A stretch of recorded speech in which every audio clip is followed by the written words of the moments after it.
Kevin Magnussen gets a 2 points on his license. He gets a race ban and Ollie Bearman is replacing him for Azerbaijan next weekend.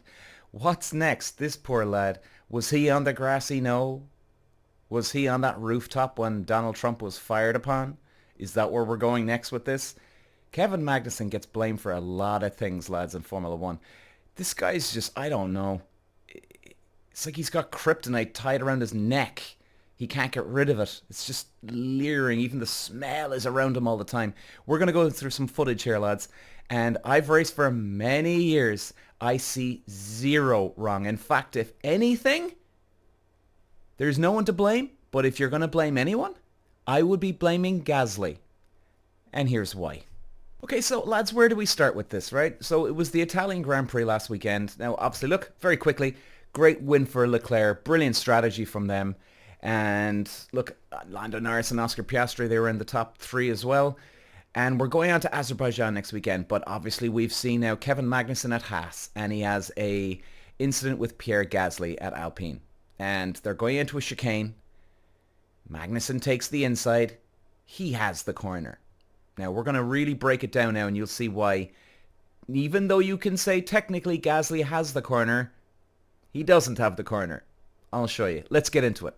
Okay, lads, so let's just play it once, and then we're going to go back again, and then slow it down, pause, explain exactly what's happening. All right, here we go. Next race in Baku, 10-second time penalty, 2 penalty points, total of 12 for the 12-month period for that. Now, we're going to pause right here. Now we see Magnussen up on the left-hand side. They're going into a left-hand corner. Now, he's coming up the inside of the bend.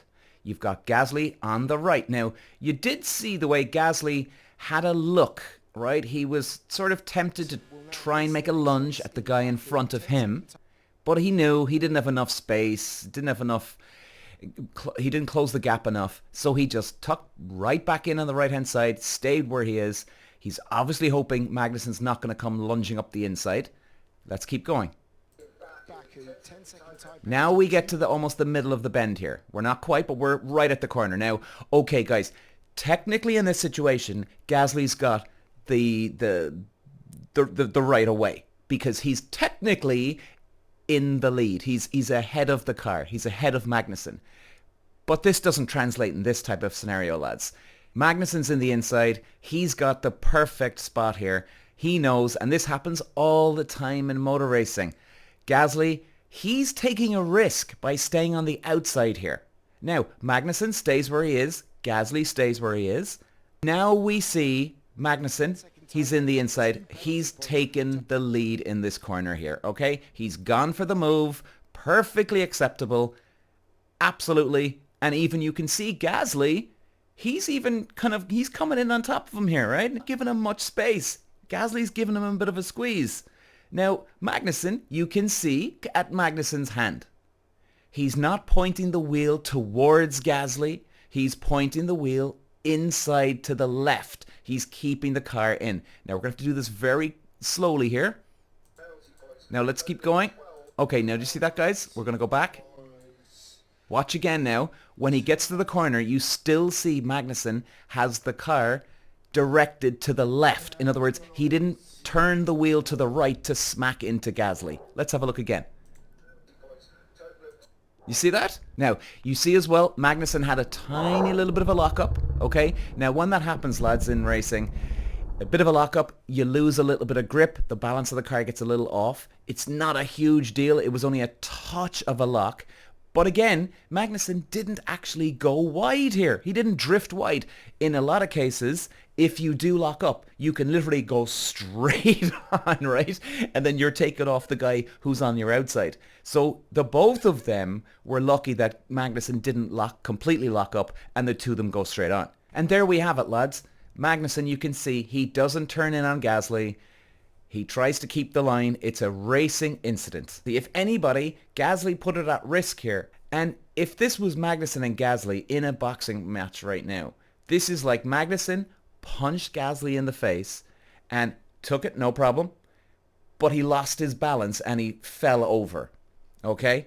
And then they penalized Magnussen because Gasly fell over. Gasly put himself in a position where he could be pushed wide. And you know what? I've been in that situation many a times where somebody's pushed me wide, and I'm even blaming myself when I come in afterwards. I'm like, Peter, you idiot! And you know, I have to say, where's Gasly in this? He should have protested and said, here, look, FIA, come on. That wasn't a ban. Really? I'd actually feel bad for the guy. You know, I'd feel bad. Like, this guy's got to sit at home now for nothing. For nothing. And Gasly was part to blame on this. If Gasly didn't stay on the outside, well, Magnussen wouldn't have had this problem. Crazy, lads. But look, Ollie Bearman, a good pilot. He's coming in now for the next race. Yeah, he'll do a good job, I'm sure. He's obviously, for his Ferrari debut, he finished 7th. So it was a very good result, his first ever Formula 1 race. And it's good for him. But I don't know, lads. It's just not right. Not right. There's so many dodgy calls. And you know what? Even looking at the championship for the rest of the year with Norris and Piastri and Verstappen now, I mean, with so many dodgy calls going on, God only knows this could play a big part in the championship if McLaren get their act together. God only knows which way it can go, lads. Anyway, enough said. Walsh running the Irish green, and look at the move he's making down to the inside. Moves to the front from 5th all the way to the lead in lap 1. Walsh takes win number 2. Peter. Walsh.